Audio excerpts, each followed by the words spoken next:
Por que idosos devem evitar esses 4 remédios após os 60 anos? Se você tem mais de 60 anos, existe uma chance real de que esteja cometendo um erro perigoso todos os dias, sem perceber. Um erro que começa com a melhor das intenções: aliviar uma dor, controlar um sintoma, seguir a receita do médico com disciplina.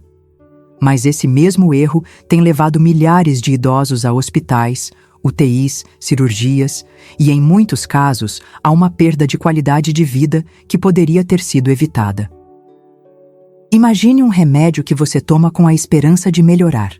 Agora imagine que esse remédio, com o tempo, começa a comprometer sua memória, seu fígado, seus rins e até o equilíbrio do seu corpo. Parece absurdo, mas esta é a realidade de muitos brasileiros acima dos 60 anos.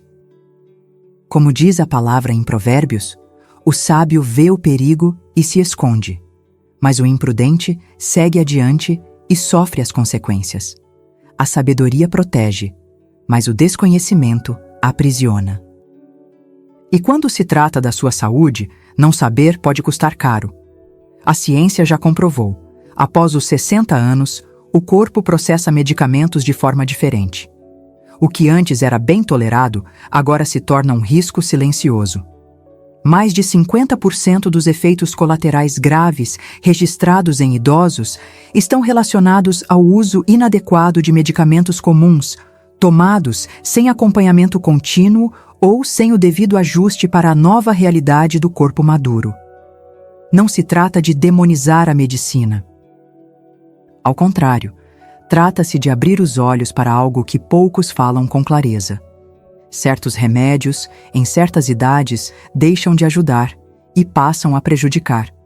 Por isso, neste vídeo, você vai descobrir os 4 remédios que precisam ser evitados após os 60 anos e o que pode ser feito para proteger sua saúde sem cair nas armadilhas silenciosas de uma rotina medicamentosa perigosa. Comente aqui nos comentários a cidade de onde você está assistindo e escreva com fé e decisão: minha saúde é prioridade. Vamos seguir com atenção. O que você vai descobrir agora pode fazer toda a diferença para os próximos anos da sua vida. O corpo após os 60, a grande mudança silenciosa. Pouca gente percebe, mas o corpo depois dos 60 já não responde da mesma forma. Os órgãos que antes filtravam tudo com agilidade, agora trabalham com mais lentidão. O fígado, que processa os medicamentos, já não tem a mesma eficiência. Os rins, que eliminam o excesso, passam a ter dificuldade em lidar com acúmulos. E o coração, que antes aguentava mais pressão, se torna mais sensível a qualquer desequilíbrio químico. O envelhecimento não avisa quando chega. Ele vai entrando devagar, como quem não quer incomodar. Mas por dentro, as mudanças são profundas. A absorção das substâncias se altera, a distribuição dos remédios no sangue fica diferente, a eliminação se torna mais lenta. É como tentar usar o mesmo tipo de óleo em um motor antigo. Pode funcionar por um tempo, mas aos poucos o desgaste aparece e o que era manutenção vira prejuízo. Estudos em geriatria mostram que o metabolismo dos idosos exige ajustes constantes nas dosagens. O remédio certo, na dose errada, vira um veneno. Ainda assim, milhares continuam tomando o mesmo comprimido por anos, sem reavaliação, como se o corpo não mudasse, como se o tempo não exigisse sabedoria. Existe um nome para isso na medicina: toxicidade cumulativa. O efeito que não aparece em uma semana nem em um mês, mas que vai corroendo aos poucos. E quando surgem os sintomas, já não se suspeita do remédio. Culpa-se a idade, a genética, o azar. Mas muitas vezes o problema está ali, no comprimido da gaveta. Por isso, entender o que o corpo já não tolera é um ato de cuidado, não de medo. É a diferença entre envelhecer com lucidez e autonomia, ou depender de tratamentos cada vez mais agressivos. Não se trata de viver com medo dos remédios, mas de viver com consciência. Porque, como diz a sabedoria antiga, quem cuida da casa prolonga sua morada, e o seu corpo é a sua casa. Agora que você já compreende por que o organismo muda tanto com a idade, é hora de olhar com atenção para o primeiro remédio da lista. Remédio 1. O analgésico camuflado. Era um caso comum no consultório. Um senhor de 72 anos, ativo, cuidadoso, vinha reclamando de dores no joelho há meses. Começou tomando um anti-inflamatório aqui, outro ali. Primeiro em dias de dor intensa, depois, todo dia, por conta própria. Quando nos encontramos, ele já havia desenvolvido uma úlcera gástrica silenciosa, com sangramentos leves, que só foram percebidos quando a fraqueza se tornou constante. Estava anêmico e sem energia. Anti-inflamatórios parecem inofensivos porque são populares. Mas o que muita gente não sabe é que, em idosos, eles aumentam o risco de sangramentos internos, comprometem o funcionamento dos rins e elevam a pressão arterial. São como aquela tinta bonita que encobre uma rachadura na parede. O problema continua ali, só que escondido, piorando com o tempo. Não é exagero. Esses medicamentos agem bloqueando substâncias no corpo que provocam dor, mas também inibem outras que protegem o estômago e ajudam na função renal. Em um organismo já mais vulnerável, esse bloqueio pode ser devastador. Ele me perguntou: "Mas doutor, o que faço agora?" A dor no joelho continua. E é aí que entra a sabedoria no cuidado. Porque existem formas naturais, seguras e eficazes de aliviar dores sem comprometer os órgãos. A cúrcuma, por exemplo, tem ação anti-inflamatória reconhecida pela ciência, especialmente quando combinada com pimenta do reino, chá de gengibre, compressas de argila, mudanças alimentares. A natureza oferece alívio, mas exige constância e paciência. O erro não está em querer se livrar da dor. O erro está em ignorar o custo oculto do alívio imediato. Quando o corpo já não suporta o impacto químico de certos medicamentos, insistir neles é como derramar veneno gota a gota, dia após dia. E o que mais assusta é que esse é apenas o primeiro da lista, porque o próximo, além de comprometer o corpo, tem o poder de apagar aquilo que temos de mais precioso, a memória. Remédio 2. O ladrão da memória. Ele chegou acompanhado da filha. 75 anos, olhar vago, passos lentos. Era um homem inteligente, de fala firme, que aos poucos foi se calando. A filha contou que, há alguns anos, ele começou a tomar remédios para dormir, receitados após episódios de insônia. No início, ajudavam. Mas com o tempo, vieram os esquecimentos, os lapsos de atenção, as quedas frequentes. Ninguém desconfiava que a causa vinha do próprio comprimido. Os chamados benzodiazepínicos são usados para tratar ansiedade e distúrbios do sono. Porém, em pessoas acima dos 60, seus efeitos colaterais se tornam perigosos. Eles agem diretamente no sistema nervoso central, reduzindo a atividade cerebral. O que parece trazer calma, na verdade, coloca o cérebro em um estado de lentidão artificial. É como baixar as luzes de uma casa para relaxar. Funciona por um tempo, mas se você deixa assim todos os dias, uma hora tropeça nos móveis, esquece onde estão as coisas, perde o controle dos detalhes. E no corpo, essa penumbra mental abre caminho para algo ainda mais grave, o declínio cognitivo. Estudos já mostraram que o uso contínuo de remédios para dormir aumenta consideravelmente o risco de demência. E em muitos casos, a piora é silenciosa, gradual, irreversível. O que era uma ajuda temporária vira uma prisão química. Há formas naturais de recuperar o sono e proteger o cérebro. A melissa, a camomila, a valeriana, combinadas com pequenas mudanças no ambiente do sono, podem trazer resultados duradouros. A respiração consciente antes de dormir, a eliminação da luz azul, o ritual de desacelerar o corpo e a mente. São passos simples, mas profundos. O mais triste naquele caso não foi apenas o esquecimento das palavras. Foi o esquecimento de quem ele era. Por isso, se há algo que precisa ser protegido com urgência, é a sua mente. Porque quando a memória se apaga, tudo o que você construiu começa a se desfazer. E ainda assim, existem remédios que não afetam apenas a mente ou os órgãos. Eles mexem diretamente com o ritmo mais vital que existe dentro de você, o do coração. Remédio 3. O coração esquecido. Era uma senhora tranquila, viúva há alguns anos, que enfrentava dias de tristeza profunda. O médico anterior havia prescrito um antidepressivo antigo, do tipo que se usava décadas atrás. Funcionou no começo. Ela sorria mais, dormia melhor. Mas aos poucos, começou a sentir palpitações, tontura e um cansaço estranho que não combinava com sua rotina simples. Quando fizemos os exames, o problema estava ali, silencioso, batendo no compasso errado: o coração. Os antidepressivos tricíclicos, ainda usados em alguns casos, podem afetar diretamente a condução elétrica do coração. Alteram o ritmo, provocam arritmias e aumentam o risco de infarto, especialmente em idosos. E o mais cruel é que isso acontece de forma discreta, muitas vezes sem sintomas claros, até que algo grave aconteça. O coração é sensível.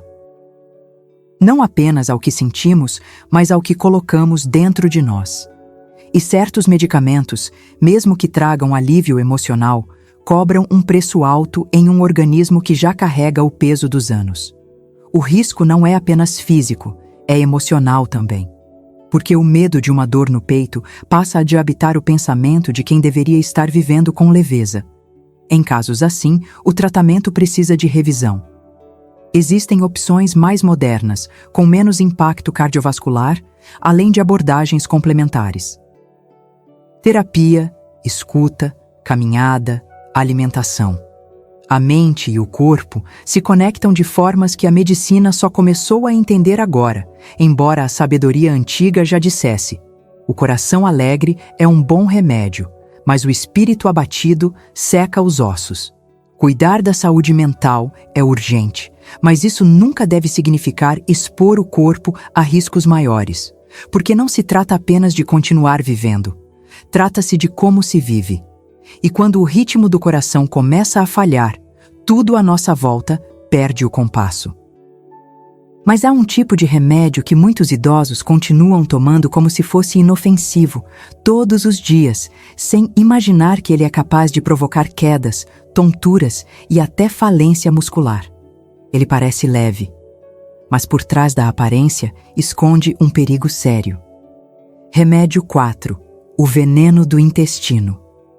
Ela era daquelas senhoras organizadas que anotavam os horários dos remédios em um caderno, com a disciplina de quem cuida da casa há décadas.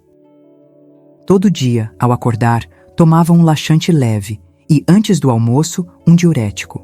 Fazia isso há anos, porque acreditava estar limpando o corpo. Quando chegou ao consultório, sentia fraqueza constante, dificuldade para andar, cãibras noturnas e uma perda de peso que a deixava preocupada. Os exames mostraram um quadro claro de desidratação crônica e desequilíbrio eletrolítico.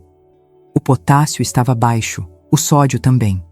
Seu corpo estava se esvaziando por dentro, aos poucos, todos os dias.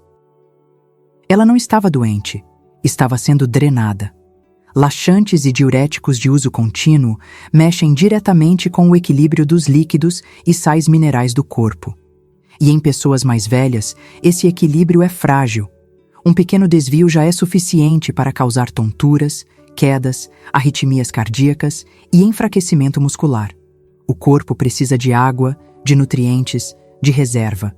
E esses remédios, quando usados sem critério, roubam tudo isso.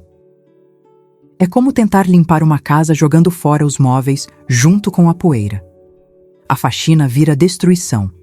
E pior, muitos nem percebem que o uso diário está provocando a própria fraqueza que os levou a começar. Existe um outro caminho. Um caminho onde o intestino funciona naturalmente, com alimentos ricos em fibras, com hidratação adequada, com chás que ajudam o corpo a encontrar seu próprio ritmo. Quando essa senhora substituiu os remédios por uma mudança simples na alimentação e por receitas naturais, o resultado foi visível. Voltou a dormir melhor, a caminhar mais firme, e o sorriso que trazia no rosto já não era forçado. É por isso que, neste momento do vídeo, eu preciso te dizer algo muito importante. Se você ou alguém da sua família está nessa mesma situação ou toma esses medicamentos há anos, preste atenção. Nós criamos um material que reúne as soluções naturais mais eficazes que eu mesmo recomendo no consultório. É o nosso guia de receitas para não ficar doente. Está aqui embaixo, na descrição e no primeiro comentário fixado. Um passo simples que pode mudar completamente a forma como você cuida da sua saúde. Porque ninguém merece envelhecer à base de veneno disfarçado. O verdadeiro motivo. Por trás do consumo excessivo. Por trás de tantos comprimidos diários, muitas vezes está um vazio que ninguém enxerga. A dor que não é física. O silêncio que começa quando os filhos saem de casa, quando o telefone toca menos, quando o espelho já não reflete a mesma firmeza de antes. É aí que os remédios entram. Não só como tratamento, mas como companhia. Uma tentativa de preencher aquilo que faltou. No consultório, vejo isso o tempo todo. Idosos que tomam mais de 10 medicamentos por dia e que não sabem mais exatamente por quê. Muitos foram receitados por diferentes médicos em momentos diferentes, sem uma revisão do todo. Outros começaram por indicação de vizinhos ou porque ouviram dizer que era bom. E de pílula em pílula, criam uma rotina que não cura, apenas mantém. Esse excesso não acontece só por desinformação. Acontece por carência, pela sensação de que, se não estiver tomando algo, está desprotegido. Como se o cuidado com a saúde dependesse unicamente de uma receita médica. Mas saúde é mais do que ausência de dor. É presença de sentido. É propósito. É alegria em acordar e saber que o dia tem valor. Como diz a palavra em Eclesiastes, há tempo para todas as coisas. Tempo de chorar e tempo de rir. Tempo de plantar e tempo de colher. E para quem chegou até aqui, há tempo de despertar para uma nova forma de viver. Uma vida onde cuidar da saúde é mais do que engolir comprimidos. É olhar para dentro. É buscar equilíbrio, presença, reconexão com o que realmente importa. Tomar consciência é o primeiro passo. E esse passo precisa vir antes da próxima consulta, do próximo exame, do próximo sintoma. Ele precisa vir agora.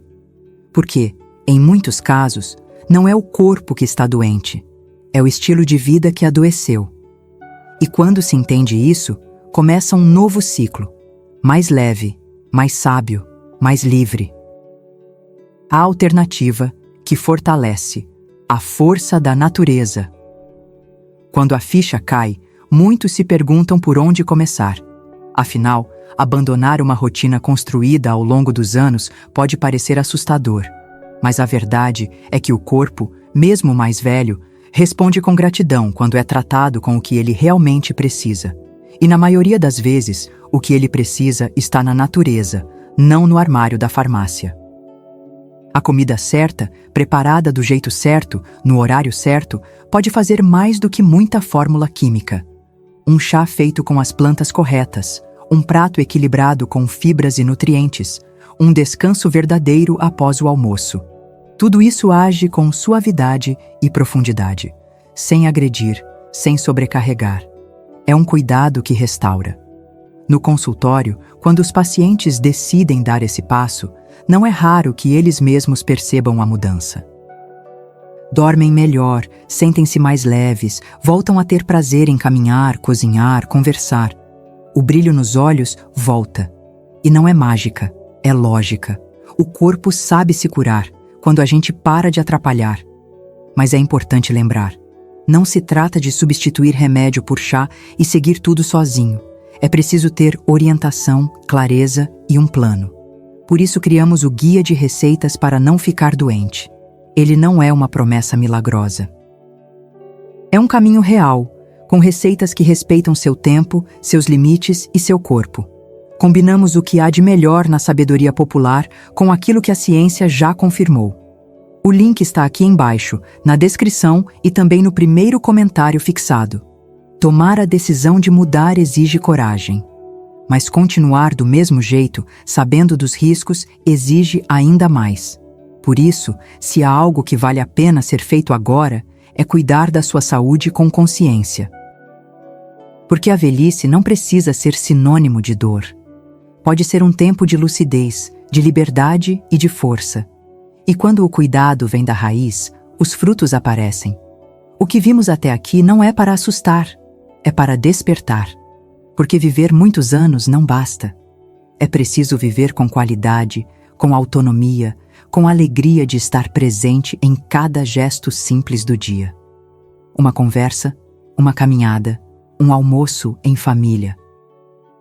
A vida está nas pequenas coisas e ela escapa quando o corpo está entorpecido, quando a mente está nublada, quando o coração já não acompanha o ritmo da alma. No consultório, vi histórias mudarem. Vi pacientes retomarem a força, o ânimo, o olhar firme. E tudo começou com uma decisão: parar de depender do automático. Questionar, refletir, buscar o caminho da clareza. Como dizia Hipócrates, que seu alimento seja o seu remédio e que sua sabedoria seja a sua liberdade. Você ou alguém da sua família toma algum desses remédios que mencionamos? Comente aqui embaixo. Sua experiência pode ajudar outras pessoas que vivem a mesma situação. Vamos construir juntos esse espaço de troca, de cuidado e de verdade. E lembre-se, cuidar da sua saúde é honrar o presente que Deus te deu. Uma vida inteira que ainda tem muito a florescer.